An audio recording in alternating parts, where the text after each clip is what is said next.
G'day and welcome to the potty, in which I connect with some of the most influential guests from across Australia and the globe to share their very inspirational stories. I was born with cystic fibrosis, a chronic illness in which I was told would most certainly ruin my life. But like many of the incredible humans that I have on this show, I'm on a mission to prove that we aren't defined by our circumstances, but rather how we choose to respond to them. I'm your host, the captain of the ship and the man in charge, Bradley J. Dryborough, and this is a lot to talk about.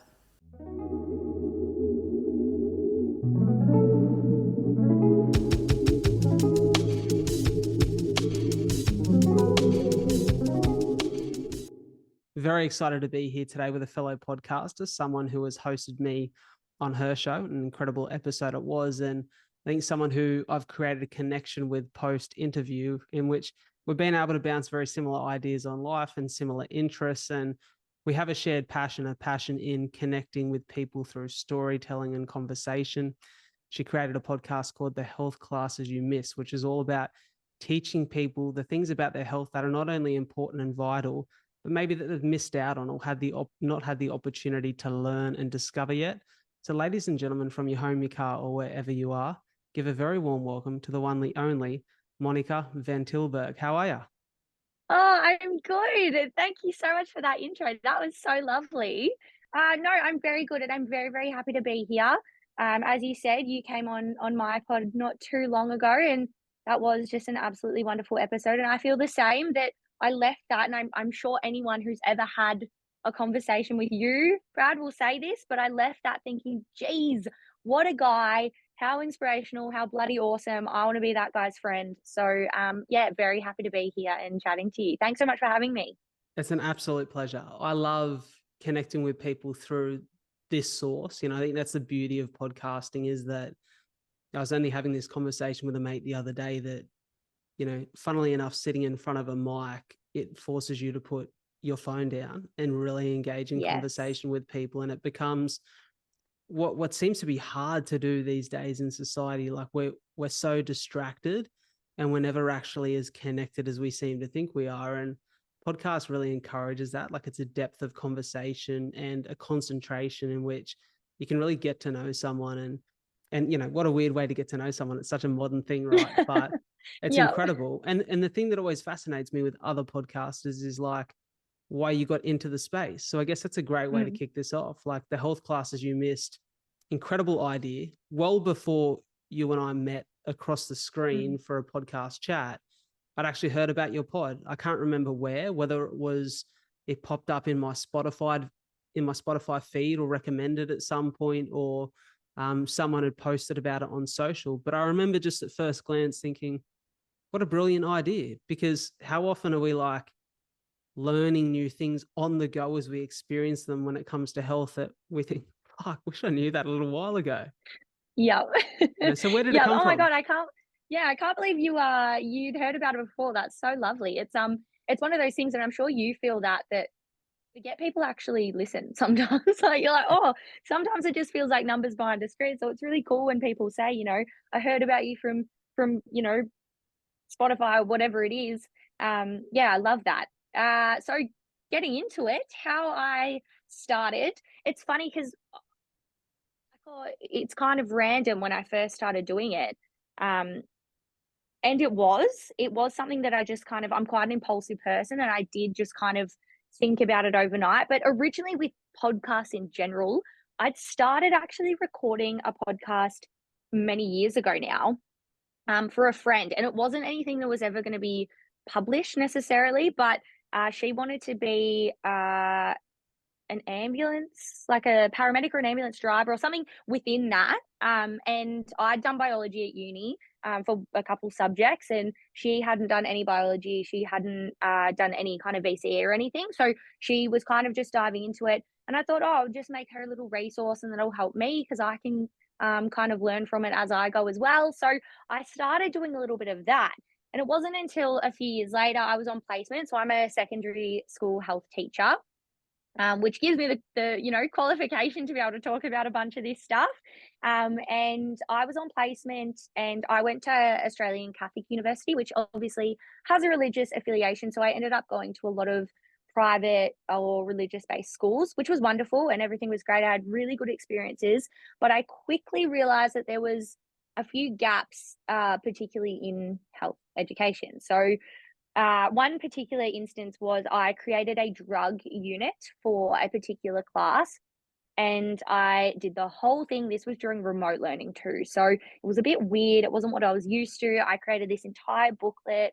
I did all, the questions and the PowerPoints and whatever else. And I showed my mentor at the time, and they said to me, "Oh, I'd done it on weed, cocaine, heroin, and then alcohol, I think, because they were the top three based on the statistics that we had at the time." And my mentor said, "Oh, we don't cover anything but alcohol."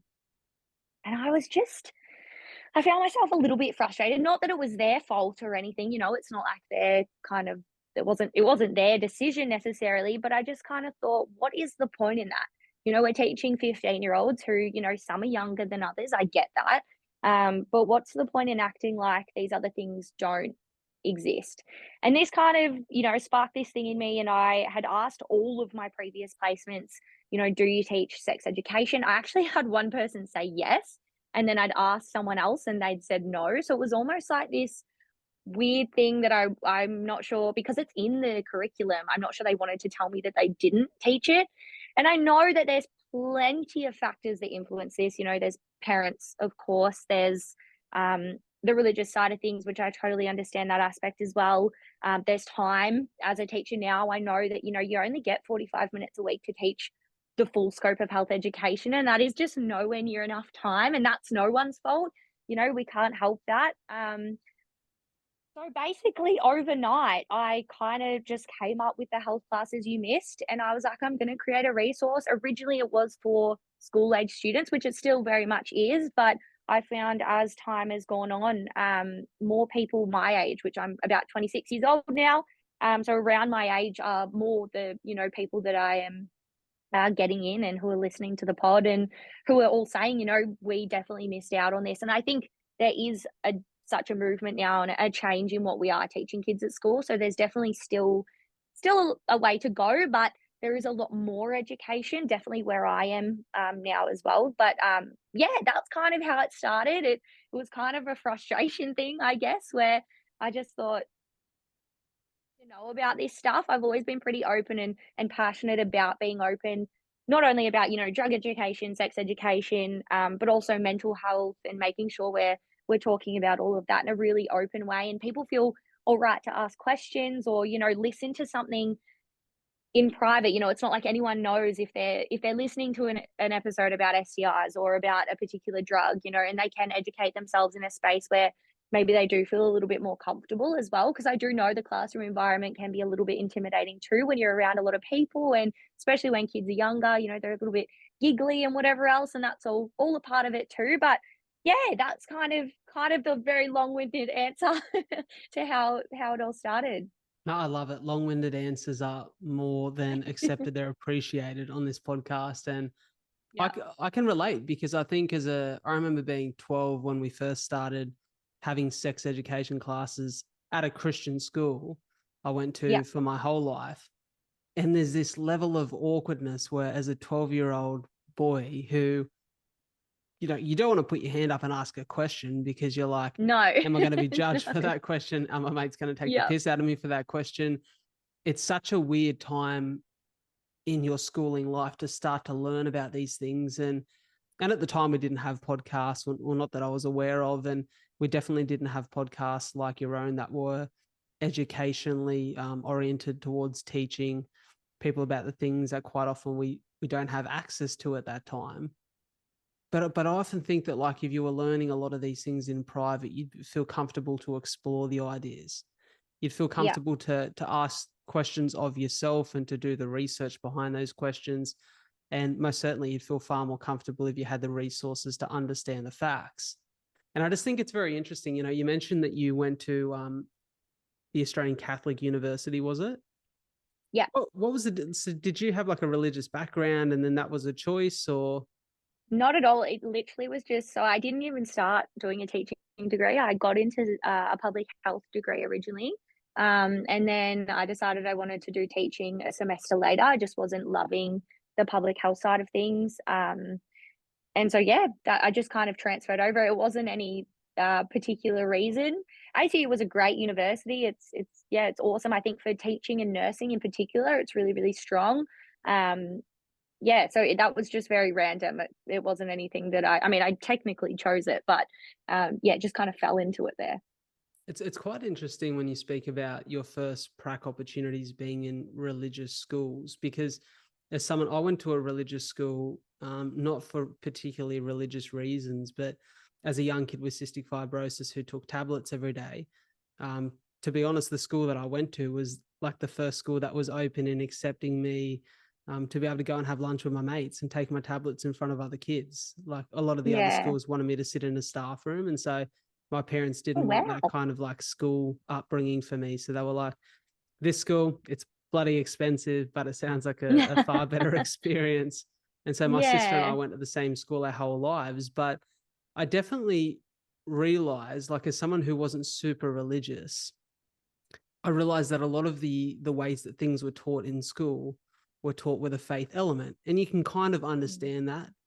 But at the same point, I often questioned whether that maybe got in the way of the information that was being delivered, because I think that like Yeah.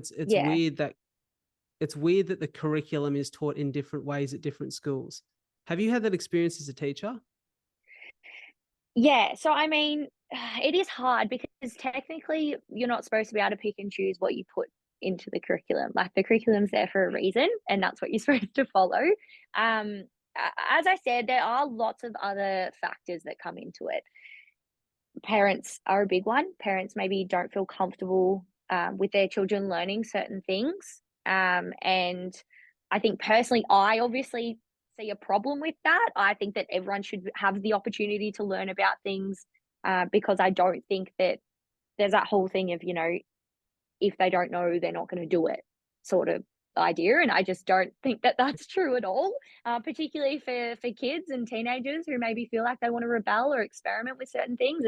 It's always been my kind of standpoint that it's better to be educated so you can make the right decision, right? Instead of Mm. potentially making the wrong decision anyway and then not knowing what to do if maybe something goes wrong. But yeah, it is a tricky one. It's definitely a tricky one. I definitely know that there are schools that don't teach sex education at all, and I know that because I've asked my listeners in particular, and I've put plenty of polls up on Instagram asking if people had any kind of sex education or what their experiences were. I had even a message from someone the other day saying they separated us from the boys when we had to learn about periods and pregnancy, and this particular person thought that was really wrong, and I agree with that wholeheartedly as well. I think that those things are relevant to everyone, and it should be taught to everyone and everyone should be aware of it. But yeah, I think it does definitely depend on where you are, because no school teaches exactly the same thing exactly the same way. So some people are bound to have a better education in certain areas than others, and that's just kind of how it is. And that's why I guess we might need resources like the pod so that we can kind of bridge that gap, and people do have access to information that's also, I know you were talking about resources before, and people going and doing their own research. I think a really important part of it is making sure particularly young people know where to look and know where is the right place to look, because we know that to look for something like sex education is pornography, but we know that so often Mm. that is where kids are going, and that's where young people are going. And there's, I've done episodes on this, and the things that can occur as a result, or the ideas that can be put into people's minds. And not to say that sex work in the porn industry is all terrible. That's not what I'm trying to put across at all. But I think that in terms of talking about consent and safe sex and all of those things, it's not very common when we're looking at porn. So I think, yeah, making sure that kids have access and resources that are actually reliable and relevant. And that's kind of what I try and include in all my episodes as well. Put further readings down in the show notes for everyone too, just so, there is that information if they do want to dive a bit further. Yeah. Yeah, I think it's a really interesting point. I will say that just as you mentioned it there, it was reminded of me that I remember like receiving all of this education separately to the girls at my school. Like it was a Yeah. class for guys and a class for girls. And so you kind of like, it's almost like you have these myths and theories that you pass around as guys. Like, how does that work for the girls when you're 12, 13 and you're trying to figure it Yeah, out? It would just be so beneficial to exactly. learn it all together. And I think with that comes greater understanding, right? When you get to learn about each Mm, other, not just yourself, because naturally, as you get older, you have to learn all that stuff and understand it anyways. Um, exactly. Yeah. I think a great point that you mentioned is this concept or theory or idea that maybe some of the more naive parents or teachers have, that if they don't know about it, they won't do it. Well, the news flash of 2023 is they will know about everything because they have one of these magical devices in their phone that is Yeah. spitting every bit of information possible at them.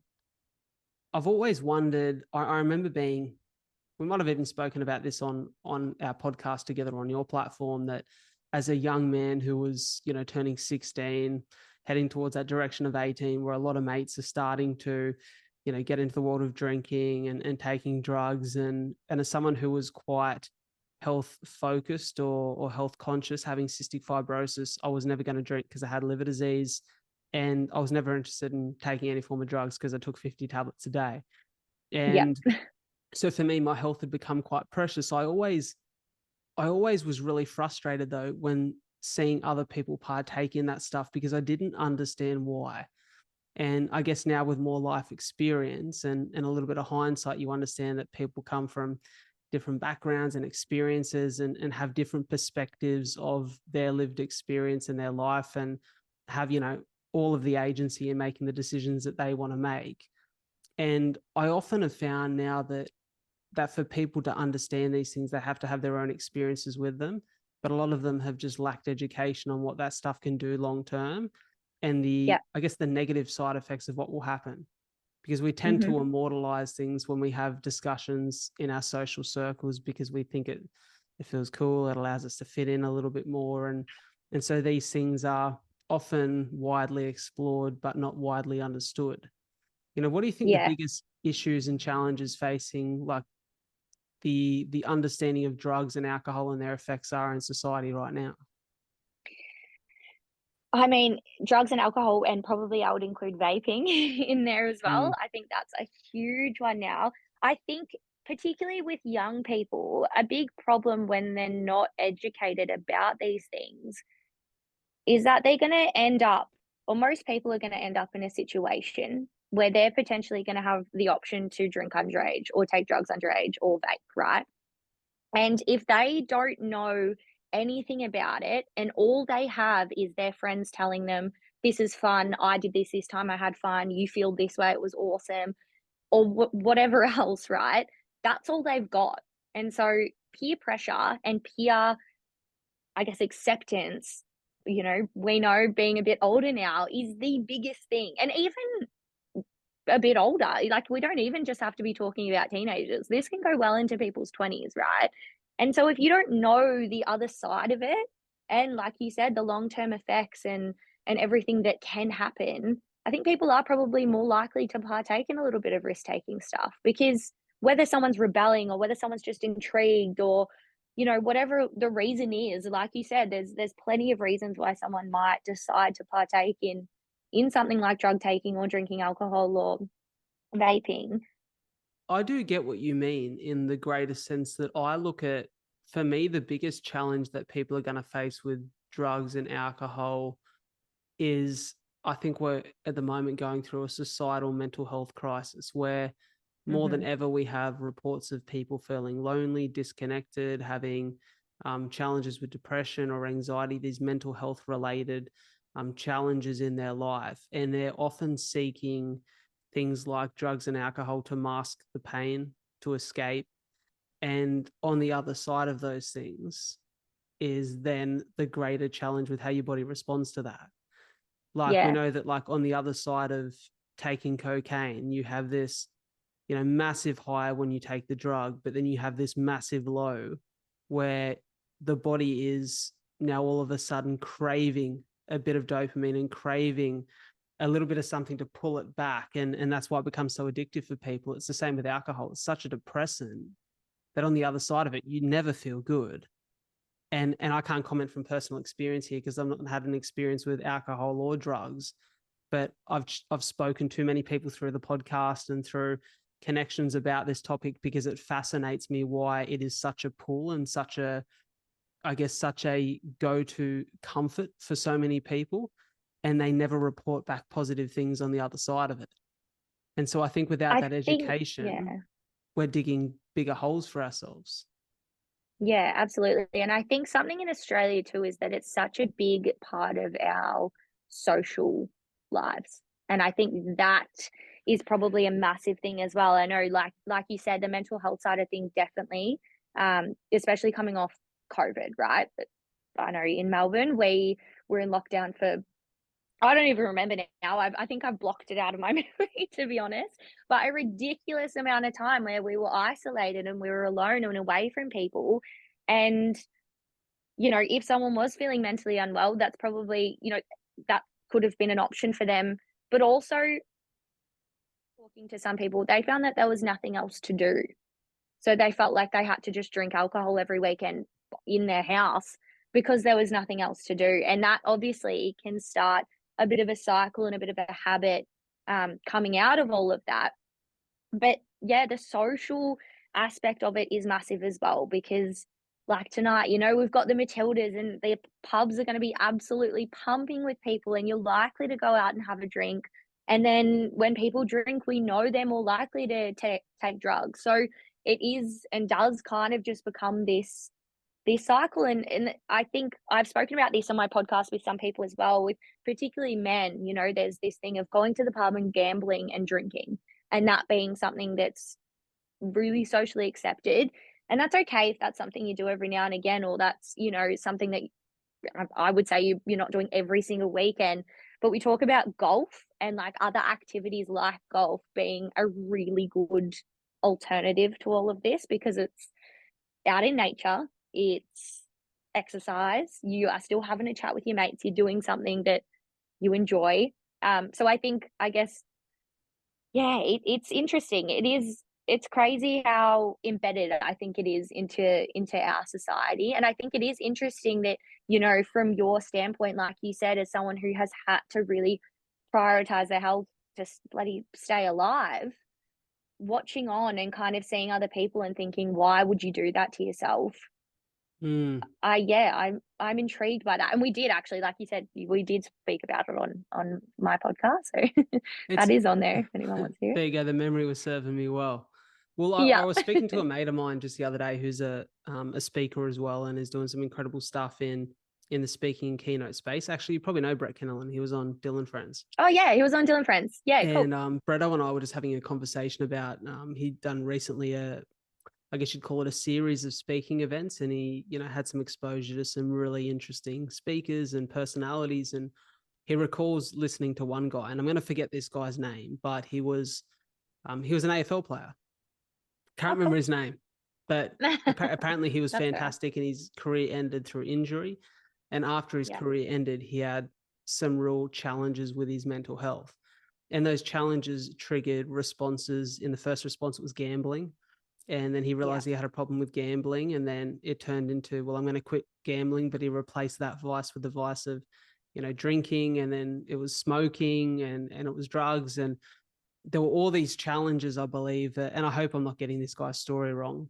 So take this with a grain of salt. But it was sort of like one vice would be cut out and then replaced by another. And it came back to this initial challenge with mental health, and how in Yeah. understanding that he was able to free himself of these responses, these triggering responses. And I think that what I've identified as maybe one of the biggest catalysts for positive change in people who feel like they're struggling with these things is self-awareness, Yeah. recognizing why you're choosing to partake in these things. And I seem to think, even as someone who doesn't drink, that I see plenty of mates or people around me who can partake in drinking in a very healthy way.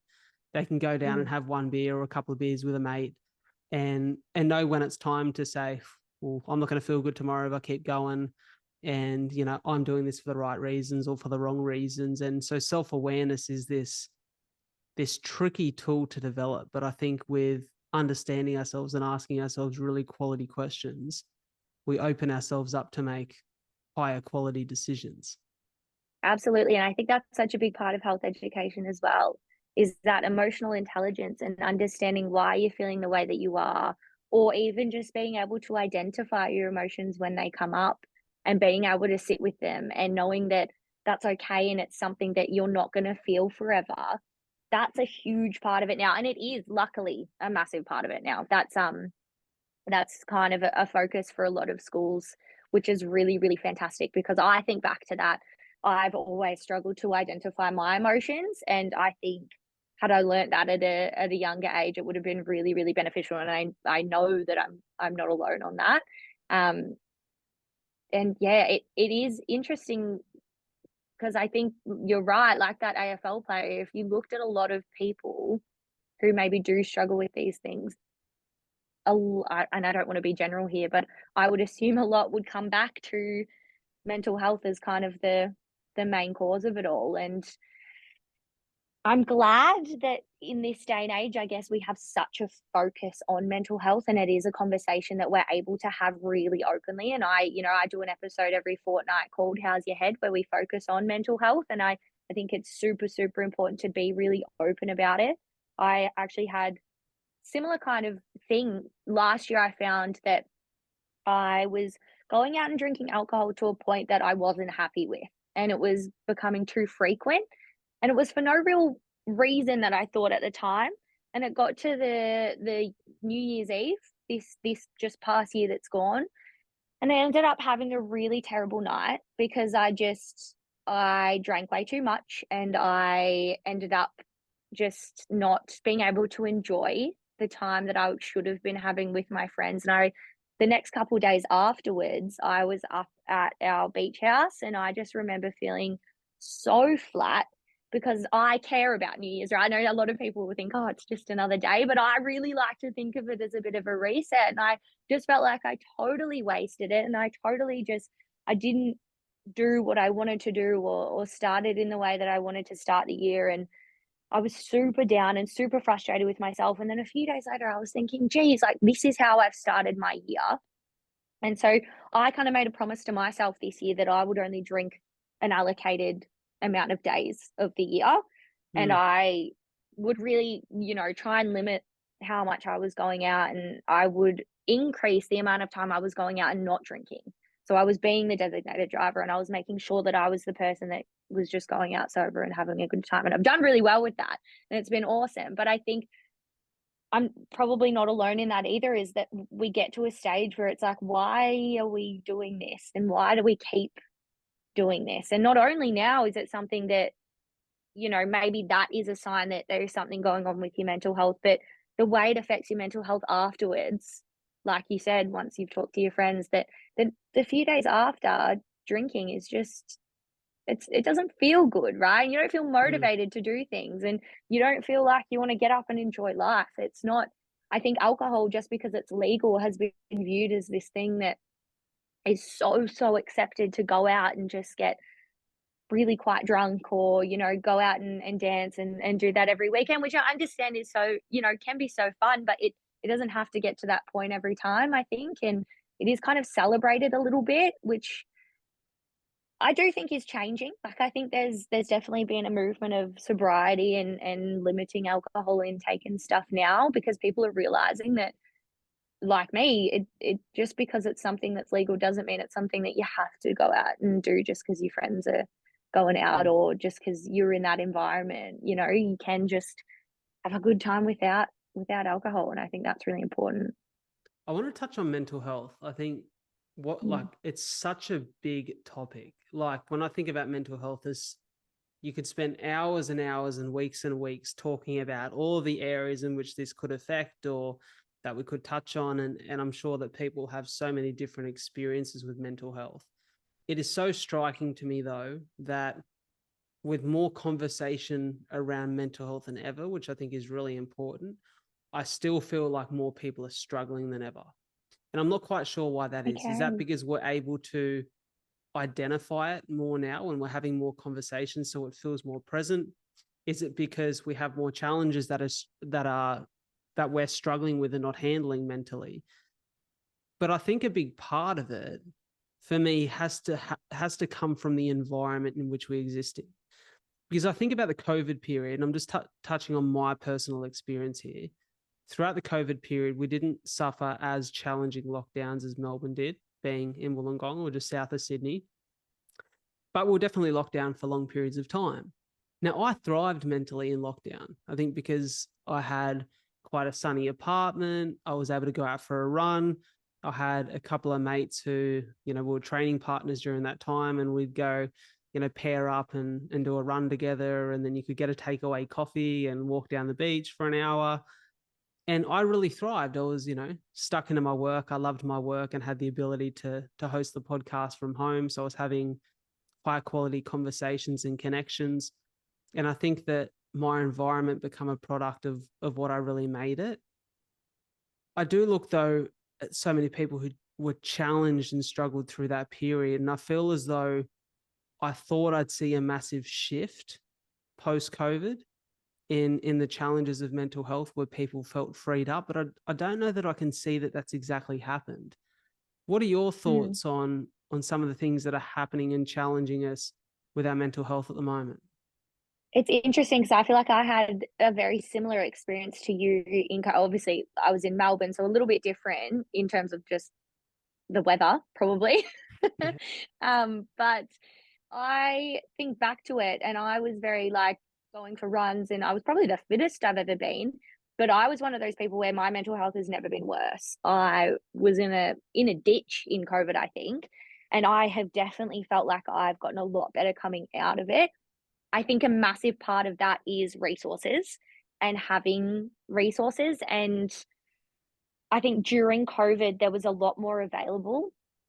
I know that things like therapy and psychologist appointments, it was still hard to get, but I think it's harder now. And I think that is a huge thing because we're having more conversations, but I don't think we've necessarily got enough resources for everyone who probably needs help. I think another thing is, I mean, so obvious and just such a big point of conversation at the moment is like cost of living and everything is just absolutely insane.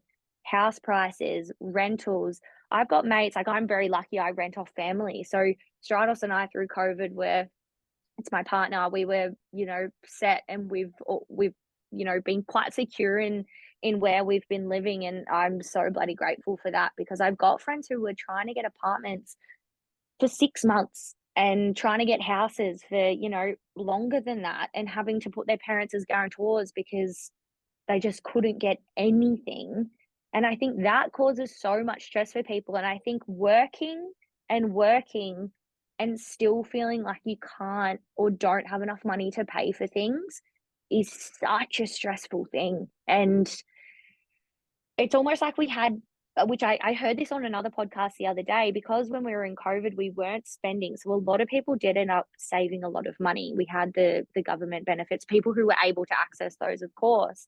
And then we came out of it, inflation hit, and all of a sudden we didn't have anything anymore. And it just kind of there was this big shift and I don't know. I mean, I'm just assuming that maybe that's where some people's, stress could come from. I know that's definitely something that I've stressed about, particularly now. I made a big decision this year to go part time in my career, to kind of pursue the podcast and be a part of the studio here and everything. And that was absolutely terrifying from a financial standpoint, for sure. And it's hard because you're not really sure whether that's going to get easier either. If we're going to be in this for another couple years or it's just going to be till the end of the year and then things are going to get a little bit easier in terms of houses and whatever else. And I think being in Melbourne in particular, we've been hit really hard with real estate and stuff in general and rentals and nothing being available. I know Sydney actually has been much the same. And it's just for young people. I think it's kind of like in your 20s the reality hits you that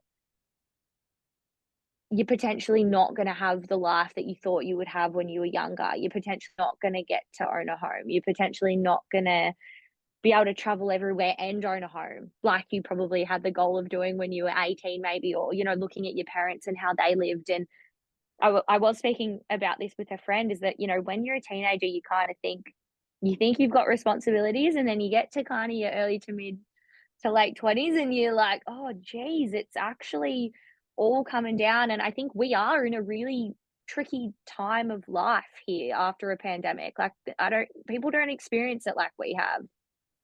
And yeah, I think it's hard, but I don't know, in terms of, like, connection, and I think that has gotten better. So, I mean, in my experience anyway. So, I mean, I would hope that maybe people's mental health has been, at least, maybe if it's not getting better, they're able to talk about it a bit more. And Mm. maybe that's why we see a few more kind of people around who are open about it, and who are maybe more open about struggling. Maybe that's a good thing because we're talking about it. I don't know. Yeah, it's a tricky one. It's a very interesting and in-depth topic, and my mind changes on it all the time. Like, Yeah. because personally, I've been very lucky at this point in my life to have never struggled with depression. I've had, which I've been speaking about a little bit lately, an experience with what I'd identify as anxiety, and some challenges with that over the course of the last couple months, just which were some related to a new working environment I stepped into, which wasn't right for me, and I pulled the pin on. But I think that, like you made a comment there, that we seem to be more connected than ever. And on the surface, I believe that that looks to be the case. Like, we have more ways than ever to connect with people. Like, I think about the fact that you can pick up your phone and FaceTime a mate. Like, I live a state away from my dad now, who I lived with for years and years and years, and is like one of my best mates. And I get to speak to him on FaceTime twice a day. I speak to my mum on FaceTime twice a day, and my sister every day. Like, we can be so connected, but yet we're at a period in time in which 1 in 3 people are reporting that they're lonely. And Yeah. so I'm wondering, like, what the cause of that is, and why we have such a drift in what seems to be the case on the surface, but what people are reporting to experience. And a big part of it, I think, is we have this issue with comparison as a society right I now. was about to say social media, probably. I reckon it's The one of the biggest biggest bloody challenges. part. Well, Yeah. because if there's that old saying that comparison is a thief of joy. And I'm telling you that has to be bang on, because Mm. it seems to be the case that whilst we're more connected and we get to see what happens within the lives of other people more consistently than ever, we compare to those people. And then we compare Yeah. to, well, mum and dad bought a house when they were 20, and I'm 27 and I'm nowhere close to buying a house, which means that Mm. I'm in an inferior position. But no, life has just changed. The reality of the financial circumstances we exist in has changed. And so I think that as a society, we really struggle with comparison, and we Yeah, struggle with hugely. the acceptance that this is where we are now and we have to move forward. And on that note, I think we talk about mental health and the challenges that we're facing as a generation of 20 to 30-year-olds, or maybe some of the people listening are younger or older and experiencing these things, and coming to terms with the fact that the reality is different to what it used to be in the 90s or in the 80s, when their parents were making some of these decisions and leaps in their life. I think that we need to talk about some of the interventions in which we can learn to accept where we're at and move forward in a really positive way. So, what are some of the things that you've identified through your teaching, your learning, your personal experiences, in which have had a positive effect on your mental clarity and your ability to build mental resilience and thrive? A massive one, which this is, a lot of people aren't gonna like this, but and it's so obvious, but limiting your time on social media, and also choosing who you follow really, Can I really stop you for one wisely. second here? Yeah. So my partner Sova's come home from the gym and she's trying to be quiet. And I've just noticed her from the corner of my eye crawling along the ground so she's not in the camera Oh my view. god, Hilarious, but I that just is had to so stop you there. good. Sorry, That is Carrie. so funny. I did see your eyes do this, and I I was was like, like, what she do? She wouldn't have been in the camera if she just walked past it. So hilarious. "That's so good." Hello, darling. Sorry, That's carry on, Mon. Carry on. Oh, well, sorry, what the question was about mental health. Let me just I said, what are some of the interventions that you've seen to positively accept where we're at in society, and move forward with mental resilience and mental clarity? Yeah, so I think one of the most obvious and one of the most annoying to hear, but something that we really drive home at school a lot, and that's something that I really make sure I include in my health classes, which sounds a little bit funny, right? But is really limiting your time on social media. Or if you can't, and I understand when you can't, because you'll know in a job where you have to be on your phone a lot and have to be up to date with things, really making sure that you choose who you follow wisely. I can't not underestimate, what's the word I'm looking for? I can't understate how important that is, and I know that it's one of those things that we hear and we're like, "Oh, we don't wanna do that," because we're all addicted to our phones.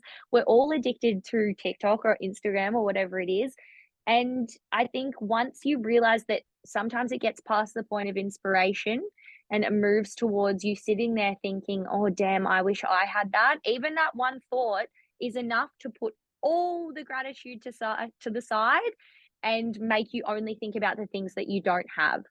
Mhm. And on that note, and again, this is one of those things that is so oversaid, but it's oversaid for a reason, right? Is gratitude and just focusing on a couple things that you are really bloody grateful for. And it doesn't have to be journaling. I'm really bad. I'm one of those people I can't sit down and journal. It takes me so long to open a book and get out a pen, and it shouldn't, but it does. Every day that I have my one of my classes, we do a gratitude circle. And I the like kids at that. the start were like, "This is so embarrassing. Like, why do we have to do this?" And I put the prompt on the board and we talk about whatever it is. So it'll be, what's something you can do for your mental health this week? What person are you grateful for today? There's a million different prompts. And now I come into class, and sometimes if I forget to write it on the board before they come in, they're like, "Oh my God, Miss, are we doing the gratitude circle?"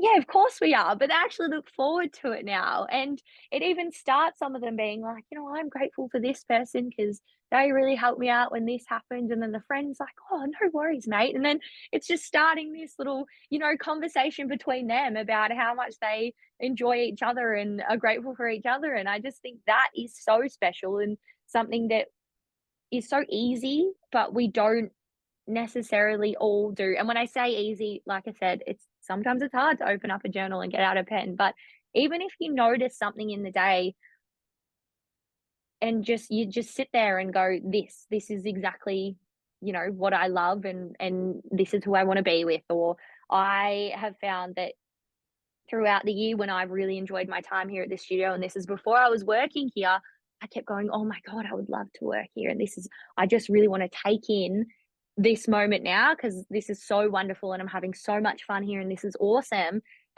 The thing I think is very overlooked, which I have definitely felt this being a bit busier now, is spending time outside and in nature and away. A good, pair these two up, get off your phone and going outside, even exercising outside. There are so many proven benefits that exercise anywhere is good for you, right? You're going to get the endorphins, but out in nature, the fresh air, being in nature in general is so bloody good for you. And to really prioritize making sure you get outside is so bloody important. So important. I have found that I've been training for a marathon. You've inspired me a lot there. We talk about that in the episode that you did on my podcast, and um, run on a treadmill in the morning compared to getting out and running on the bike track is insane. It's the same exercise, right? But the feeling that you get is so different, and it does push you,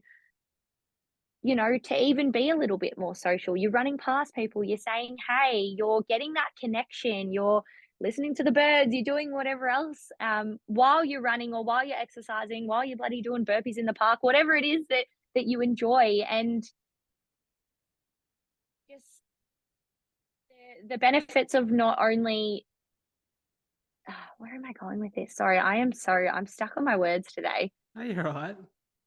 I do get it though. I'll jump in here and I'll say that I've experienced this personally, and I think it's a really good point to connect on what you're saying. Is through the course of the last month, which will be a little in the past for the people who are listening to this by the time it comes out. But I'd been working 38 hours a week, so Monday to Friday, 9 to 5 in an office setting.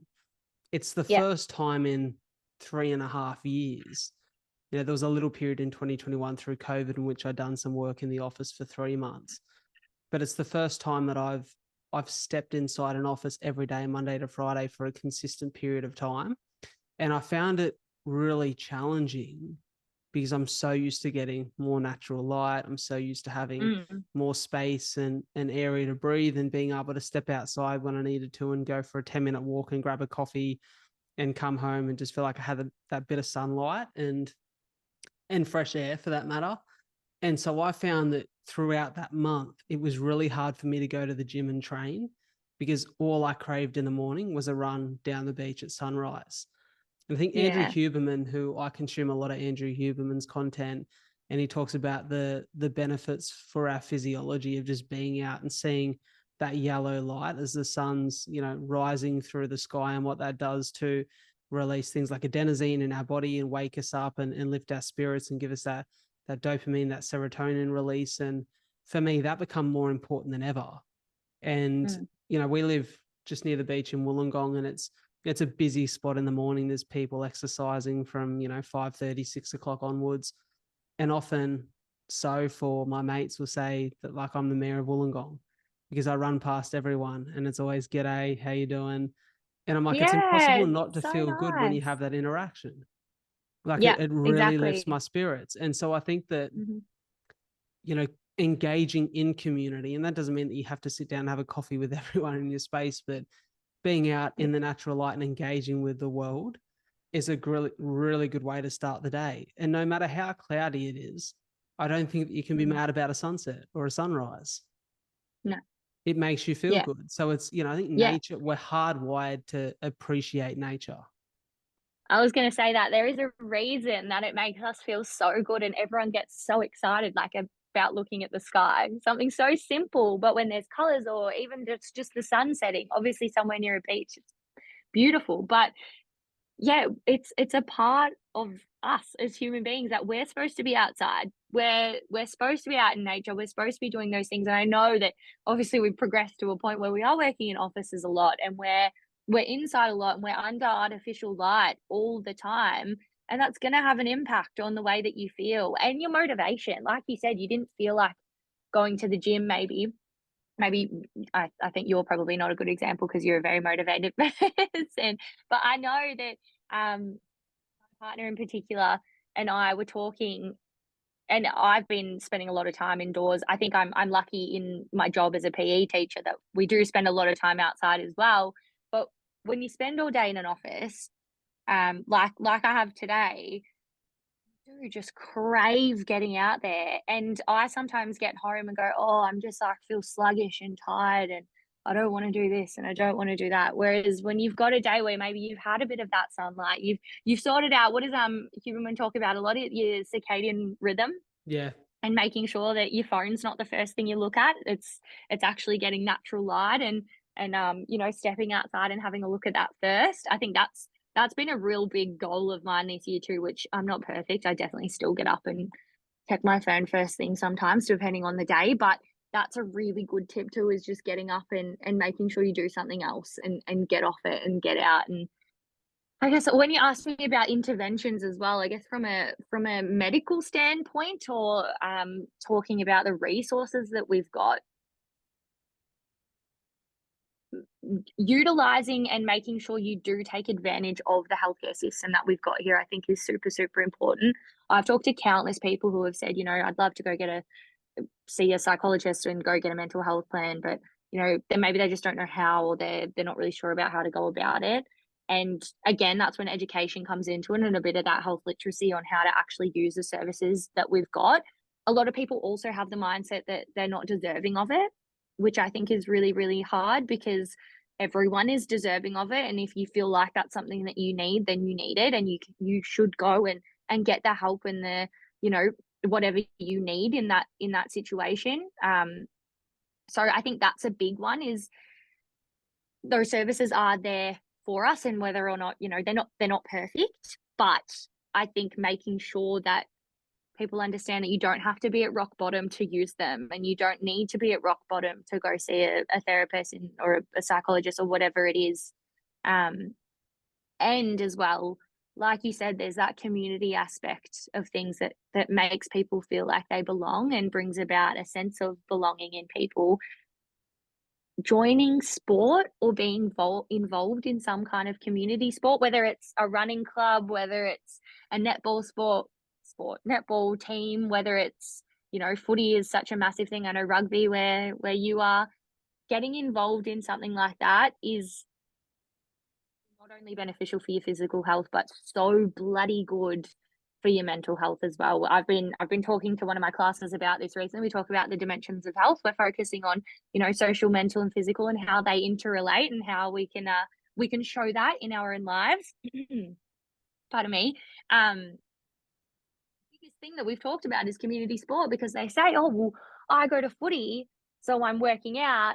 Then I also go and see all my friends, and then I get the dopamine hit from the exercise, but then I also feel good because I'm having a chat with my mates, and we'll talk about how it all connects, and it does. And it's really important, I think, to be a part of something. And if you don't know, look it up. Look up, netball in my area. Maybe if you're a little bit nervous, find a friend, go together. I can say firsthand, as someone who has been in a million different bloody sporting teams and sporting clubs and here, there, and everywhere, they're all welcoming. No one's ever going to look at someone new coming to a space like that and say, "Nah, you're not welcome here." The point of these, they only work if people are involved, So I Oh, think, yeah, that's another massive thing that that I try to really promote, is being a part of a community in one way or another like that. I spoke to recently John Kerwin, former All Black Rugby World Cup winner, and John has quite a fascinating mental health story in which he's experienced really heavy depression and anxiety himself through his playing career, and often felt like he couldn't voice it because it's quite taboo to talk about in the 80s, not only as a man, but as a rugby player professionally. He thought it would damage his career. And, Yeah. John's, doing really well now and has recovered from a lot of this stuff and is, a really incredible advocate of mental health. And one of the things we spoke about with the interventions that have worked for him, and he has a company, Groove, that he set up, or an organization, I should say, in which, arms people with knowledge on mental health. And he said that one of the things he's identified with these interventions is it really helps in our busy lives where we can kill two birds with one stone. So he's like, for me, Yeah. playing touch footy with mates is not only good for my health and for my endorphins, which I know is going to help me mentally, but it's also social connection. I get to take the piss out of Mhm. my mates. We get to have a laugh. We get to have a chat. He said, like, I get to kill two birds with one stone whilst looking after the rig, So I think that's a really, really incredible point you made about joining team sports. I also think the other thing that's really important for people to remember is you don't always find the answer at the first point of call. Oh, no You know, way. like No way. people go to one psychologist and go, "Ah, that didn't work." I'm like, you Yeah. don't get fit from one workout. You Mm. don't get healthy from eating chicken, rice, and broccoli once. Like Yeah. it's a consistent effort, and I think it's often like when we're in pain or feel as though we're suffering at the hands of something, you're looking for the easiest answer. But I think any intervention doesn't come with ease. It comes with consistency and a level of challenge. And I think you have to remind yourself that you're worth it. Mm, You know, absolutely. having Yeah. good mental health, good physical health, feeling as though you're in a space where you can exist in a really happy, meaningful, and fulfilled place is worth the effort that is entailed Mm. in getting through the challenges in your life. And yeah, I just think it's such an important topic to educate on. I guess I want to head into a little bit of a sidestep here into another area. You touched on it a little bit before, but a lot of the content that you do is around sexual health. Mhm. Such a taboo topic for young people because often they're scared to ask the questions about it. Particularly one thing that you touched on is a lot of people go to pornography for health education or sexual health education, which presents many challenges. I guess Yeah. now I'm 27, I've got a partner in a longer term relationship. My views on all of this has changed. I think as a really young man, you think, is there anything really damaging about this? There's kind of like a reason why you're going there, and it's got nothing to do with delayed gratification, but rather you want to get that dopamine hit immediately. I think though, looking back with hindsight, you learn that there are challenges that come with consuming that kind of content. The challenge being is you have false expectations for a lot of young, I think especially young men. I think it Yeah. can be really challenging for young men to watch porn and to watch the sex work industry unfold, because you come with these expectations for how this is how this is supposed to look.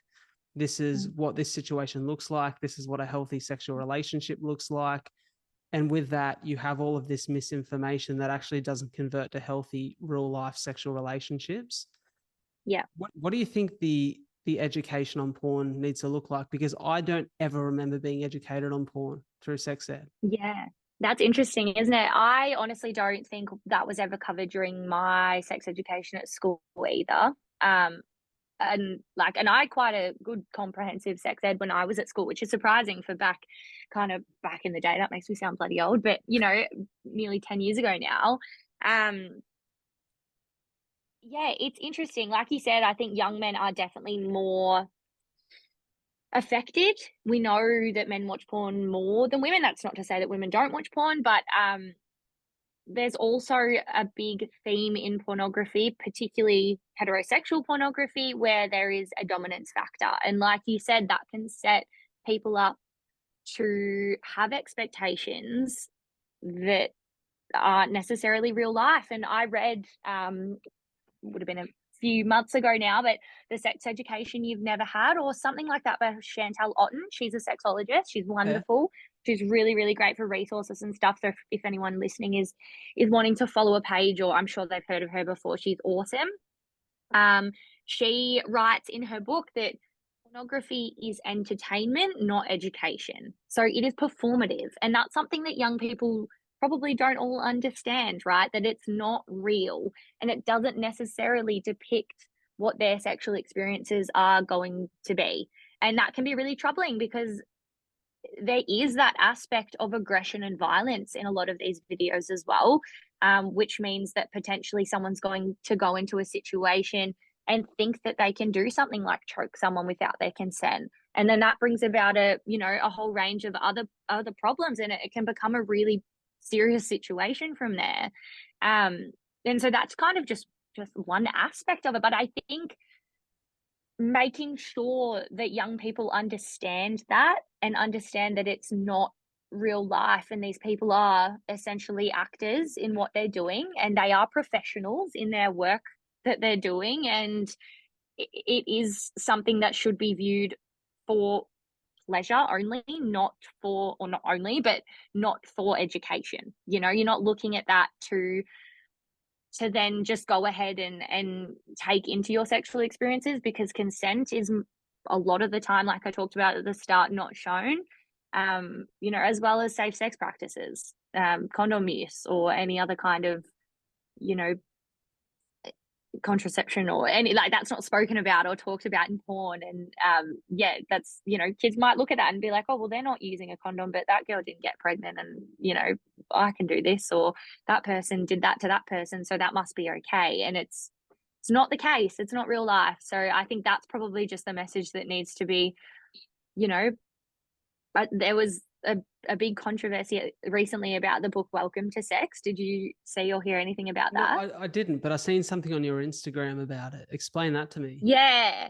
So I put up a post about it because it was really bloody interesting, the conversation around this book that Yumi Steins, and there was a doctor involved as well. I know Yumi Steins' name because she's a little bit more kind of a personality, but there was a doctor who wrote it alongside her.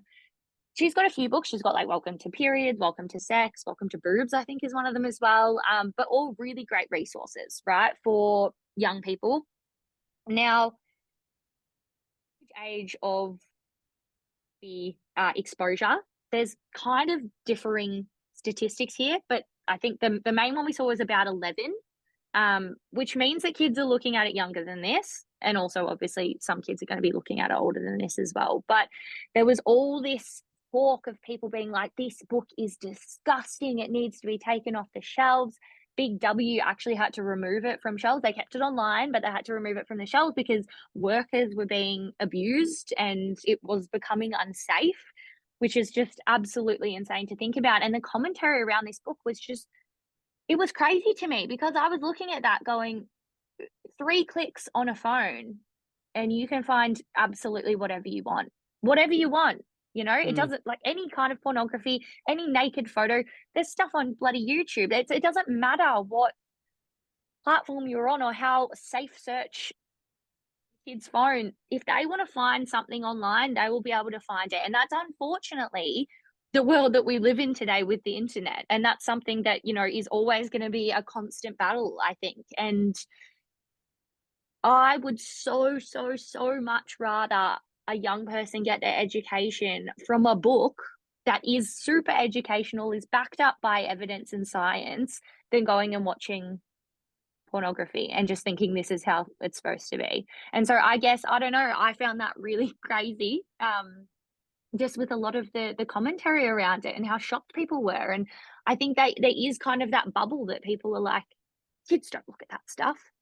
And they we know from the statistics that they absolutely do, and maybe not everyone, and that's fine. And I'm, you know, not saying that every single person needs to go and pick up this book for their child. It's going to be relevant and ready for them when they're ready for it. But I think making sure that porn is not the first thing that kids turn to and having a resource like this book is super important.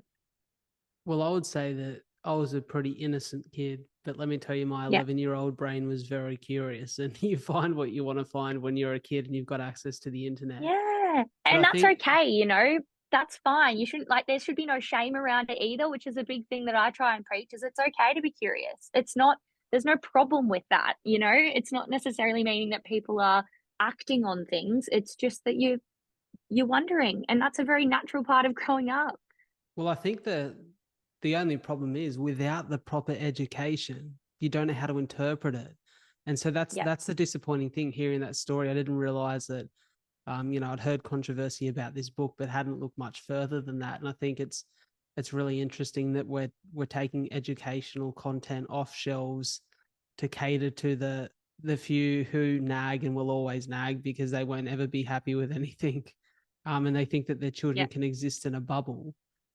But I Mm. think that, like, as you said, it has to be considered as entertainment. I think it's an incredible point from Chantel Otten that it's almost as though pornography is to sex education what Love Island would be to marriage counseling or relationship counseling. Yes. You can't It's take so that as good. gossip as Yeah. gospel. And so I think it's really interesting that, I've heard a lot of, I haven't read anything particularly on this topic, but Chris Williamson, Modern Wisdom podcast, is a guy that I consume a lot of his content, and he's spoken a lot about the damaging factors of pornography for particularly young men, and the fact that it creates expectations in relationships that can be really damaging. It also creates opportunities for comparison, which aren't healthy. And I think there's a movie that was made maybe 5 or more years ago now that I remember coming across on Netflix called Dear John. Not Yeah. Dear, was it Dear John? It's a Dear John with, is that Channing Tatum? Okay, that Is is it that Dear one? John. It's another movie. It was something John. It was something Yeah. John, and it was played by handsome looking cat that looks far younger than he is. He's in Inception. He's one of the co-stars. You might know who I'm talking about. I was about to be like Leo, but no, not if he's a No, it's not co-star. Leo. I He's don't one of the know. co-stars. I forget his name. Many people know who I'm talking about. But the movie is essentially about a guy who is quite a handsome cat, has lots of interest from the opposite sex, and often has these girlfriends and these relationships or these sexual connections that never last because he's never satisfied with the real life sex, and he finds himself far more interested in porn because it's been Yeah. designed to entertain you in a way that induces dopamine and induces this level of excitement in which you get addicted to. And so he can never have a healthy real life relationship because he's addicted to this false expectation of what it's supposed to look and feel like. And so I Mm. think that's the challenge for people. It's, that some of the statistics I've been hearing is that, like, I'm going to butcher this, but something like a rising level every year, but something like 30% of men in 2022 reported that they were sexless throughout the course of the entire year. Now, of course, there'll be Yeah. different. Like I said, I might be butchering that statistic, but it was an alarming number, and it was increasing on years of prior. And there's going to be different reasons behind that. Some will be religious reasons where people have chosen to partake in celibacy. There'll be health-related reasons to that, I'm sure. But I think in a world in which we have all of these apps and these ways to connect um, with whoever you're interested in, and these opportunities seem to be more consistent and there and available than ever, we have to wonder why people aren't engaging in real life romantic or sexual relationships. And I think a big part of Yeah. that is because we have more exposure to dopamine inducing pornography than ever. And so It's too people are easy to choosing, access. It's yeah. and it's Sorry, kind cut you of off risk there. free. No, it's fine. It's kind of risk free, right? Because you don't have Mm. to go through the challenge of engaging with someone, and there's like that awkwardness in the initial intimacy, and the challenge of like, oh, maybe it doesn't work out, and does that cost outweigh what could be if it does? And so I think people are retreating from real life connection and engaging in digital connection that isn't real. And I think that's Yeah. the challenge. And what we mentioned far earlier in the pod about when we spoke about drinking and drugs and having self-awareness, I think that's something that we really need to lean on. If that's Mm. something that you think, if you're listening to this, well, maybe I'm like disconnecting with real intimacy and connecting far more with digital intimacy. Maybe self-awareness is an area in which you have to then display and take that question on board of like, why am I doing this, and why have I become addicted to this? Because I think that, we should be encouraging real life connection and safe, healthy connection. I think it's so good for us as human beings to be connecting with people in real life and encouraging and working on really healthy, real relationships, because it's so important to who we are. Yeah, absolutely. And yeah, that's so true. Like you said, people listening may be thinking, oh, that sounds like me, or that's, something that's coming and interfering with either, your work, your relationships, whatever it is. Through my research, that was the biggest thing. It was like if it starts to interfere, pornography, with any aspect of your life, whether that's because you choose to, not go out to meet people because you'd rather stay home and there's this easy access for you, whether it's costing you financially, maybe you're paying, we've got this thing called OnlyFans now, which is, you know, an interesting one too, because it's become a lot of women in particular have been able to become have a lot more autonomy over their career in the sex industry, which I think is awesome. That's probably a whole other conversation, but that could be something as well if someone's spending a whole chunk of their money on porn or on looking at other people, or maybe it's interfering with work, or maybe it is interfering with someone's sex life to the point where they actually cannot partake in sex or sexual intercourse without looking at pornography first. All of those things come into play, and there's all, if it affects any one of these things, it's a problem, and it's something that, like you said, people need self-awareness around, and they need to think about. And I guess that's probably because this is such an intimate subject, and it's something that people don't necessarily share with each other. Mm. Self-awareness is crucial, because this is not really going to be one of those cases where someone else is seeing it in you, is it? Like we can see mental health, we can see if someone's deciding not to go to work, or we can see if someone's not exercising, or they're not turning up to training, whatever else it is, but you can't really see this. So I guess this as a problem for people is definitely something that they need to recognize themselves and be able to sort through. And look, there's heaps of support as well. There's lots of support out there for people who do maybe feel like they have an addiction to pornography or to sex or to any of those things. So make sure that you utilize that as well, because it's definitely something that I'm sure people experiencing it might think they're the only one experiencing it, which is, I know, we all have that with whatever we're going through. We always think we're the only ones with the problem, but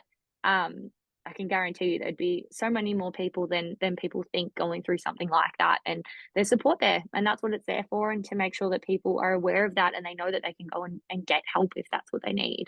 They don't have to do it alone, I guess, is really important. Even though it's a taboo subject, like it doesn't matter. It's yeah, it's important to make sure, like you said, you've got healthy connections in life. That is one of the most important things. Yeah, incredibly said. I have to be a little bit self-indulgent for a moment and talk marathon training because this stuff You. gets me excited.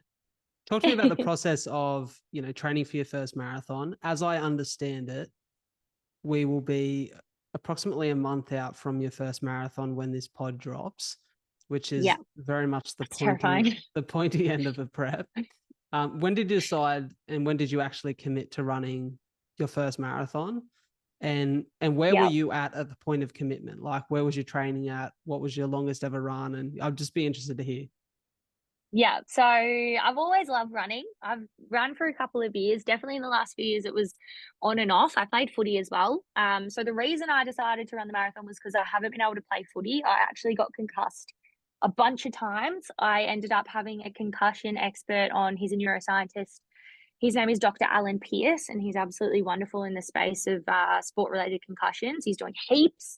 And so he came on the pod and we had a discussion about it. And he was just talking about the research and how it's so underfunded and there's not that much support. And I think that's because it's kind of a controversial topic. You know, there's that whole protect the players, there's how long they should be out, there's, everything that just happened with Port Adelaide. I don't know if you keep up to date with that stuff in the AFL, but they didn't take one of the players off. They ended up getting fined about $100,000 for that. Which, he should have come off the ground. And it's one of those things where, and Alan Pierce is really, really on top of this as well, where he says it's not to make people scared to play contact sports, it's just to make them safer. And so we need research to do that, right? Because there's CTE, which is a brain disease that people can get from ongoing head trauma, which causes many, many problems. It's, unfortunately, a lot of people turn to suicide, and CTE is only diagnosable post-mortem, so after someone dies. And a lot of these sporting people or people who have been involved in things like NRL, NFL, AFL, they've been diagnosed post-mortem with CTE, and their families will say they just weren't themselves in the last couple of years. And this has happened, and there's all these different patterns that can occur, which is really scary. And so I'd had a couple concussions. I'd had three, two, one after the other at the end of the season last year, which meant I couldn't play finals. I played 2 games this year and I just didn't feel right. I was just like, this isn't for me now. And I thought, what else can I do? Because I am a goal-driven person. I need something. Otherwise, I'm just going to, be here, there, and everywhere. And I thought, all right, I'm going to run a marathon. That was probably April this year. And so I decided I had some contacts at Concussion Legacy Foundation Australia. And I said, what can I do? How do we donate? Blah, blah, blah. And they said, here you go, let's set you up a page. So they set me up a page. And so there's a donation page there to donate and raise some money for the Concussion Legacy Foundation, which I think is really important. Alan said in the podcast that it costs them without donations of brains, it costs about $5,000 per brain, which is hectic. That's a lot of money for, one brain, without people actually saying that they'll give their brain to science and to research. So that was kind of the idea around it there. My training is going well. I'm a part of a running club that I go to every Tuesday night, which I just absolutely love. I have, I wasn't going, which I should have been. And so I've kicked myself up the butt recently and I've been going again. And it's just going back to that community-based stuff. I am Eastern Masters, so that means generally it's people over 30 years old. I'm only 26, so I'm one of the youngest there. There's probably 2 or 3 of us that are probably late 20s, early 30s. There's some people there that are running still and they're 75. And it's just, wow. It's absolutely insane, and everyone's there. They're different ages. Everyone's just there to run and to have this community and to work together and to push each other. And it's all volunteer based and it's awesome. So I've been doing that, which has been fantastic. I've also done a run with the Knox Road Runners, which is another group that run out in my area who are awesome. They do a longer run on a Saturday morning. So I'll go to my second session this Saturday with them. And same thing, it's all set up, all volunteer based. And that's really, really awesome to be a part of as well. You kind of forget that you're running that far when you're running with a group too, I think.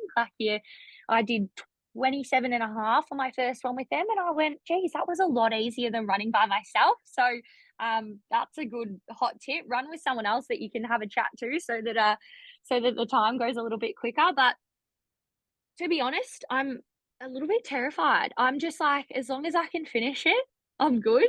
I've run a half marathon before and like naturally I feel pretty good in my running. It's probably the best kind of exercise for me. It's my most comfortable, I would say, but it's still bloody hard. And 42 kilometers is, I mean, a bloody long way. So I think I'm just going to, the aim for the first one is just to get it done. But yeah, it's been really cool. It's been great to try and get some donations for CLF, and yeah, hopefully we can get a bit of money for them, at least enough to get them a brain, I guess. So yeah.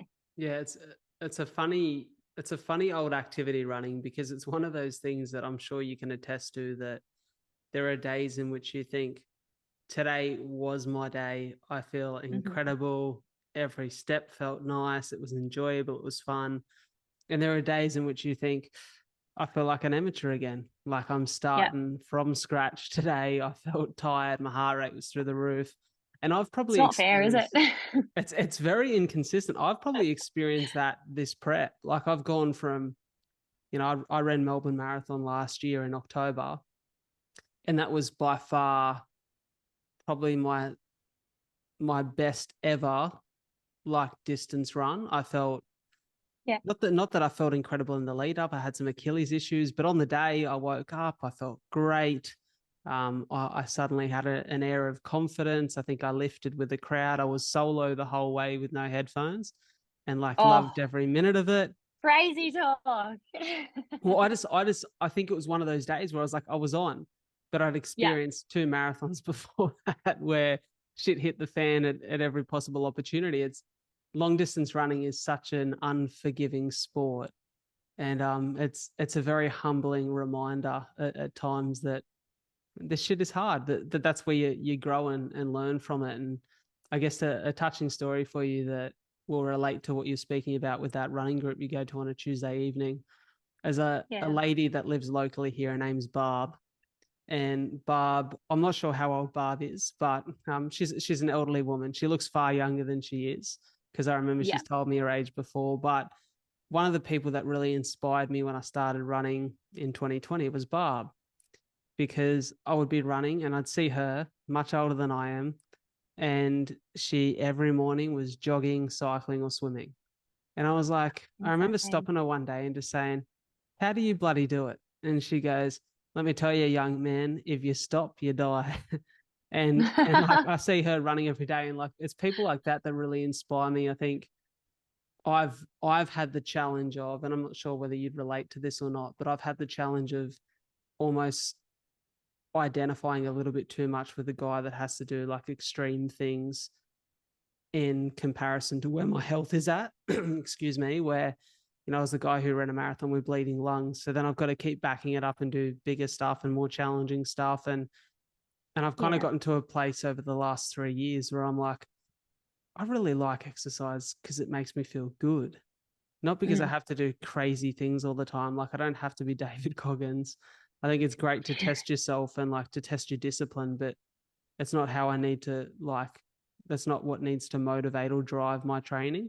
I'll just want to, like, as I get older, move really well, feel better, continue to do things that are positive for my health. Yeah. Yeah. So good. I think that is a good point. You either kind of get the bug or you don't. I've heard with marathons. I feel like personally, someone asked me the other day, are you going to do another one after this? And I was like, bloody hell, let me get through the first one. But I think I'll stick to the shorter distances after this. The old 10K and the half marathon, which by all means are not short, but shorter than the 42 for sure. I love that about Barb. That's awesome. She sounds like a legend. She's a legend. She was a marathon runner back in the day. Yes, yeah, that's these people that train us for Eastern as well. They've all just they've done so much and they've just achieved so much, and all they want to do now is get a group together so that they can help us be better runners and help us, you know, achieve our goals and run all the marathons. And there's people that are like going over to Chicago and have done Boston and are doing London, and oh my god, it's insane. But it's obviously so inspiring. And again, I guess that's that thing of, we talked about that at the start as well. We're coming full circle with a few of these things. We are. But you know, your environment and who you surround yourself with, and how positive these kind of interactions can make you feel. It's yeah, really good. So that's definitely, that makes training easier. So if anyone's buddy running, maybe you've never run before, or you are training for a marathon or whatever else, maybe it's both. Um, try and find a group to go with, because yeah, a group in everything just makes it a little bit easier. I think being around people, that sense of belonging, it's really good. Teamwork makes the dream work, eh? Oh, doesn't it? Doesn't it? We love the sayings. Yeah, it's great. Well, speaking of teamwork, we are fast approaching the Tilly's semi-final game, which we're very excited for. So it Yes, 20 feels like mins. 20 minutes, we're getting very close. So it feels like an incredible time to wrap this up. And thank you very much for your time. I want to make sure, though, that everywhere that the audience can find you and engage with the really important work you're doing is in the show notes. But if you could give us the in-person spiel, where are the best places to connect with you and come and find you, not only your show, but you put up a lot of really educational content on Instagram as well. So lead us in the right direction. Yes, sure. So the podcast is The Health Classes You Miss. So it's got a nice little mango logo. It's pretty easy to spot when you search it up. But that's available everywhere you get your podcasts. And then, look, I'd like to say I've got more socials going than just my Instagram, but I'm pretty slack with the other ones. So my Instagram is the main place that I do post a lot of my educational stuff, and I love doing that. Lots of videos, you know, lots of what would I call them? Graphics with info on them as well. I love to create a bunch of stuff. Canva's my best friend in that sense, but that's just The Health Classes You Missed on Instagram as well. I do have TikTok. I think it's THCYM podcast. I would have to fact check that, but to be honest, not as after hearing you say your TikTok's going well, I feel like I should get on that a little bit more, but not as, I guess, involved on TikTok, but maybe one of those social media sites I'm trying to stay off a little bit. But yeah, Instagram is definitely the place to go. And then yeah, wherever you find your podcast, you can definitely find The Health Classes You Missed there. Well, I love what you're doing. I love following on with the marathon prep. Thank you so much for your Thank you. time, Mon. I really encourage anyone to go ahead and support the pod, support what you're doing, and looking forward to hopefully connecting face to face very soon down there in the Producer studio in Melbourne. Yes, we are waiting for you to come back down. Can't wait to have you. Definitely excited for that. It'll be great to hang out. And thank you so much for having me. I hope people got something out of this episode. I hope it brought some knowledge, some wisdom maybe from you, probably more than from me. But yeah, I love what you're doing too. This is awesome. You are just a great conversationalist. You know what to say, and you're a deep thinker. It's great to have a good chat. So thank you. Much gratitude. Take care. Thank you so much for tuning into another episode of A Lot to Talk About. It means the world that you guys are in my corner, that you continue to listen to the show every week. And if you could do me a massive favor by following the podcast on whichever platform you listen to it, and sharing this episode in particular with just one friend that you feel would benefit from it, that would mean the world to me, and it would help the show grow. The more the show grows, the bigger the guests we get on, the more that we can do, and the more we can share and support you guys, the listeners, the viewers of the show. Before I go, I want to pay my respects and recognize the traditional custodians of the land on which we meet and record this podcast.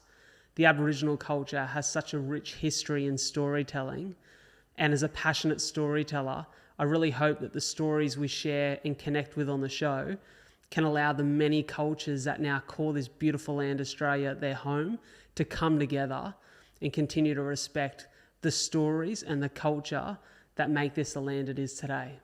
Thank you so much for tuning into A Lot to Talk About. I'll catch you next week.